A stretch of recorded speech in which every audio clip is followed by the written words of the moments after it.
کیونکہ وہ کان اسی لیے نہیں بچتے کیونکہ قبر انور کے اندر سے مصطفیٰ دعا کر رہے ہیں، اور جب اللہ کا کسی بندے پہ کرم ہوتا ہے تو اس کرم کی وجہ سے اللہ تبارک و تعالیٰ اس کو بھی یہ آواز سنا دیتا ہے، اس کو بھی یہ آواز سنا دیتا ہے۔ یہ حضور ہم سے کتنی محبت کرتے ہیں اور حضور سے کتنی محبت کرنی چاہیے۔ اجازت ہو تو آخری بات،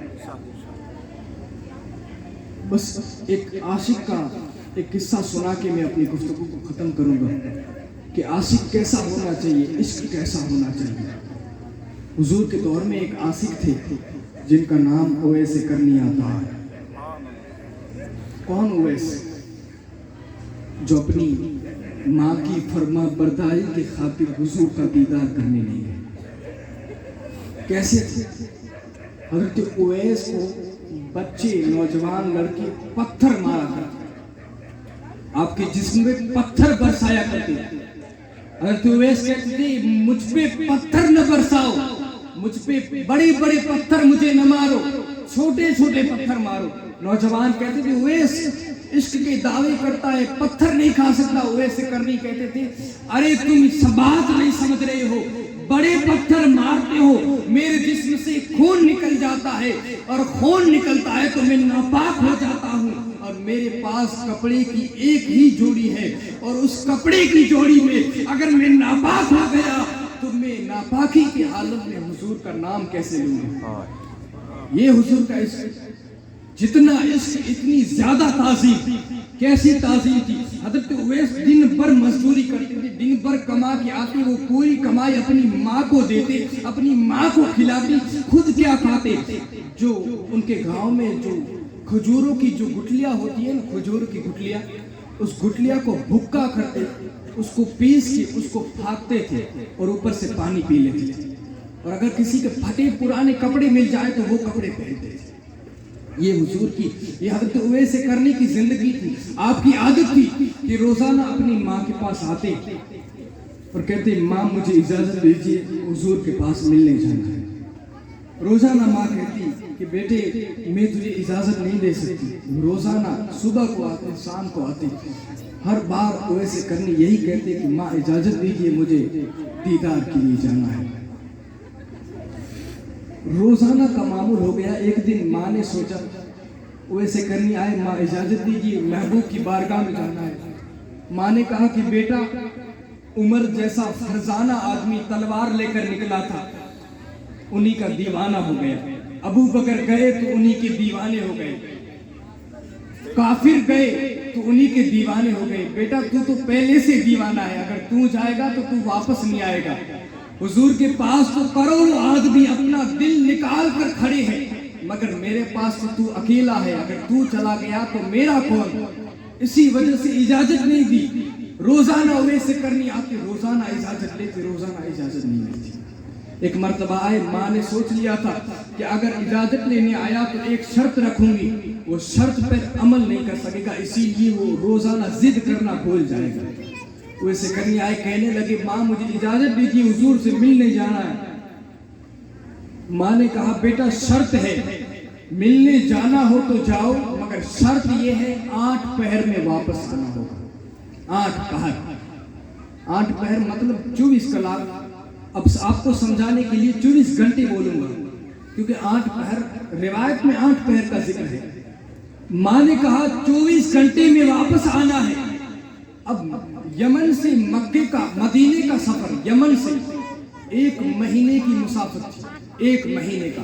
اگر تیز رفتار اونٹنی کے اوپر سوار ہو کر جائے تب 1 مہینہ، یعنی جاتے وقت 1 مہینہ، اگر 1 گھنٹہ بھی وہاں پہ رکا تو واپس آتے ہوئے 2 مہینے لگ جائیں گے۔ اور ماں نے شرط رکھی ہے بیٹا 24 گھنٹے کے اندر واپس آنا ہے۔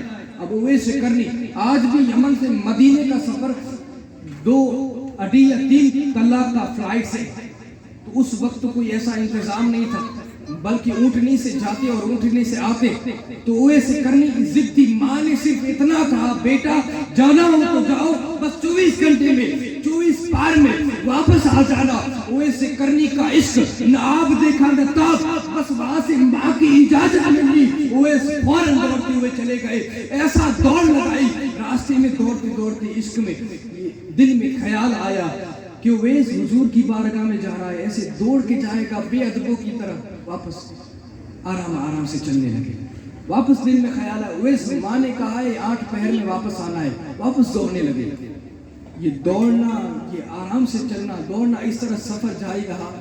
اللہ تبارک و تعالیٰ کو اپنی محبوب کی ادائی پسند ہے، کیونکہ جب محبوب کی انداز زیادہ ہوتی ہے تو جب بعد راہ کو بھی قرب راہ میں تبدیل کیا جا سکتا ہے۔ فوراً اللہ تبارک و تعالیٰ نے زمین کو حکم دیا، زمین سمٹ جا۔ یہاں سورج طلوع نہیں ہوا تھا اس سے پہلے اویس مدینے کی سرحدوں میں جب آئے تو یہاں اویس کرنی کی دل کی حالت کیا تھی۔ اویس مدینے کے درختوں کو چومتے، درختوں خوش نصیب ہو تم، میں ایک جھلک دیکھنے کے لیے آیا ہوں، تم کروڑوں بار حضور کے دیدار کو دیکھتا ہوگا۔ کبھی درختوں کو چومتے، کبھی پتھروں کو اٹھاتے، اے پتھروں کتنے خوش نصیب ہو، تمہارے اوپر حضور کی جوتیاں لگتی ہوگی، حضور کی نالے پاک لگتی ہوگی، تم کتنے خوبصورت ہو، تم کتنے خوش نصیب ہو۔ جب اویس کرنی اس طرح مدینے کی در و دیوار کو چومتے چومتے جب مسجد نبوی آئے، مسجد نبوی آنے کے بعد کسی صحابی نے کہا کہ مسجد نبوی میں حضور نہیں ملیں گے، بلکہ یہ وقت حجرے میں ہونے کا ہے، حضور حجرے میں آرام کر رہے ہوں گے، جاؤ اور حجرے میں جاؤ، ماں عائشہ کے حجرے میں حضور تم سے مل جائیں گے۔ جب اویس کرنی گئے ماں عائشہ کے حجرے میں تو باہر سے صدا دی، کیا حضور گھر پر ہیں؟ اندر سے ماں عائشہ نے صدا دی، نہیں حضور گھر پر نہیں ہے۔ یہاں سے ایک آہ نکلی، ایک ایسی دردناک آہ بلند ہوئی، ماں عائشہ ڈر گئی اور سوچنے لگی شاید بہت ہی بڑا دیوانہ آیا ہے اور بہت بڑا سفر کر کے آیا ہے۔ جب ایسی آہ تاری، ماں عائشہ گھر سے باہر نکل کے کہنے لگی گھبراؤ مت، نماز کے وقت تک آ جائیں گے۔ اویس کرنی کہنے لگی ماں عائشہ میں بہت دور سے آیا ہوں اور حضور سے مجھے ملنا ہے، اور اگر میں نہیں مل پایا، کیونکہ میں ماں سے وعدہ کر کے آیا ہوں کہ میں اگر 24 گھنٹے میں گھر پہ واپس نہیں جاؤں گا تو میری ماں نے یہ شرط رکھی ہے کہ میں آج بھی معاف نہیں کروں گی اور دن قیامت میں تجھے معاف نہیں کروں گا، اور رونے لگی۔ جب ماں عائشہ نے دیکھا کہ اتنا رو رہے ہو، تم کہاں سے آئے ہو، تو کہنے لگے میں یمن سے آیا ہوں اور 24 گھنٹے میں واپس جانا ہے۔ تو ماں عائشہ سوچنے لگی 1 مہینے کی سفر، 1 مہینے کا سفر، یہ آدمی کہہ رہا ہے کہ 24 گھنٹے میں واپس جانا ہے۔ تو ماں عائشہ نے سوچا شاید یہ پاگل ہے، شاید یہ مجنون ہے، اور کہنے لگے کہ تم گھبراؤ مت، حضور آ جائیں گے۔ کہنے لگے بس میں رک نہیں سکتا، میں نے اپنی ماں سے وعدہ کر دیا ہے، بس 2 میرے عرض ہے، 2 گزارش ہے، وہ حضور کی بارگاہ میں پہنچا دینا۔ ایک تو یہ ہے کہ جب حضور آئے تو پہلی بات یہ کر دینا کہ ایک دیوانہ آیا تھا آپ کا یمن سے۔ ماں عائشہ نے کہا تمہارا نام کیا ہے؟ کیا عاشق تھے؟ کہنے لگے نام کی ضرورت نہیں، بس کہہ دینا یمن سے آیا تھا، یمن سے آیا تھا، صرف اتنا کہہ دینا۔ ماں عائشہ نے کہا کہ کیا بات کہنی ہے حضور کو؟ پہلی بات تو یہ کہ جب حضور آئے تو یہ کہہ دینا کہ یمن سے ایک آپ کا عاشق آیا تھا اور اس نے کہا ہے کہ میرا اور میری ماں کا سلام قبول کرو۔ اور دوسری بات یہ ہے کہ یا رسول اللہ جب قیامت کے دن جب سب امتیوں کو آپ بخشوا رہے ہوں گے تو مجھے اور میری ماں کو بھول مت جانا، بس 2 یہ بات پہنچا دینا، میں جا رہا ہوں۔ اب قدرت کے امتحان دیکھیے، یا اویس کرنی مدینے کی سرحد کو نکلے نہیں تھے، مدینے کی سرحد اب اس سرحد پر پہنچے تھے مدینے کی، تو یہاں پہ حضور سرکار عالم گھر پر تشریف لائے۔ یا جب حجرے میں داخل ہوئے تو ماں عائشہ نے جو پیغام تھے، جو بات تھی وہ نہیں کہی۔ حضور نے سامنے سے کہا کہ عائشہ کوئی آیا تھا؟ ماں عائشہ نے کہا حضور یہاں تو کروڑوں آتے ہیں، یہ آپ کا در ہے، یہاں تو دن میں ہزاروں آدمی آتے ہیں آپ کے بارے میں پوچھنے کے لیے۔ عائشہ جو کروڑوں آتی ہے، جو آج آیا تھا ان میں اور ان میں بہت فرق ہے، کیونکہ آج جو آیا تھا اس عاشق کی بو پوری مدینے کی گلیوں میں مہک رہی ہے۔ آج کوئی بہت ہی بڑا عاشق آیا تھا۔ عائشہ نے کہا ہاں حضور، ہاں ایک آیا تھا یمن سے آیا تھا، میں نے تو دیوانہ سمجھا، یمن سے آیا تھا، کہہ رہا تھا 24 گھنٹے میں واپس جانا ہے، نہیں پہنچوں گا تو میری ماں مجھے قیامت میں معاف نہیں کرے گی، اور فرما برداری ماں کی فرما برداری کرنا یہ حضور کا فرمان ہے، اور اگر ماں کا نافرمان ہوا تو حضور بھی مجھے معاف نہیں کریں گے، مجھے واپس جانا ہے۔ حضور فوراً پہچان گیا، عائشہ وہ کوئی اور نہیں تھا بلکہ اویس تھا میرا۔ ماں عائشہ کہنے لگے حضور آپ ان کو کیسے پہچانتے ہیں اور ان کو آپ کس طرح جانے؟ حضور کہنے لگے ماں عائشہ یہ کوئی عام شخصیت نہیں تھی، بلکہ ان کو میں نہیں بلکہ اللہ کے تمام فرشتے جانتے ہیں، اور اتنے بڑے عاشق ہیں کہ اگر وہ امت کے لیے ایک مرتبہ دعا کے لیے ہاتھ اٹھا دے تو اللہ تبارک و تعالیٰ میری امت کو بے حساب جنت میں عطا کرے۔ سبحان اللہ۔ ماں عائشہ کہنے لگے حضور اتنا بڑا مقام ان کو کیسے ملا؟ حضور کہنے لگے بس مقام اس لیے ملا کہ ماں کی فرما برداری کی اور مجھ سے محبت کی، اور میری محبت میں ماں کے نافرمان نہیں ہوئی، یہ مقام رب نے اس لیے عطا کیا ہے۔ اتنے بڑے عاشق، اور جب دنیا سے رخصت ہو رہے تھے نا تب کہہ کے جا رہے تھے، تب بس ایک بات کہی تھی، اللہ سے دعا کی تھی مولا قیامت کے دن اور دنیا میں مجھے حضور جانے اور میں حضور کو جانی، باقی مجھے کوئی نہ جانے۔ آج بھی دنیا میں اویس کرنی کی 7 قبریں آج بھی دنیا میں، کوئی کہتا ہے یہ اویس کی مزار ہے، کوئی کہتا ہے یہ اویس کی مزار ہے، کوئی کہتا ہے یہ اویس کرنی کی مزار ہے۔ آج کسی کو پتا نہیں ہے کہ اویس کرنی کی اصل مزار کون سی ہے، اور دن قیامت میں بھی اللہ تبارک و تعالیٰ 70,000 فرشتوں کی شکل اویس کرنی جیسی کر دے گا، 70,000 فرشتوں کی شکل اویس کرنی جیسی ہوگی، اور تمام لوگ دوڑیں گے یہ اویس ہے، یہ اویس ہے، مگر اویس کرنی صرف وہی ہوں گے جو حضور جانیں گے، اور حضور ان کو جانیں گے، وہ حضور کو جانیں گے۔ وما علینا الا البلاغ، الحمدللہ۔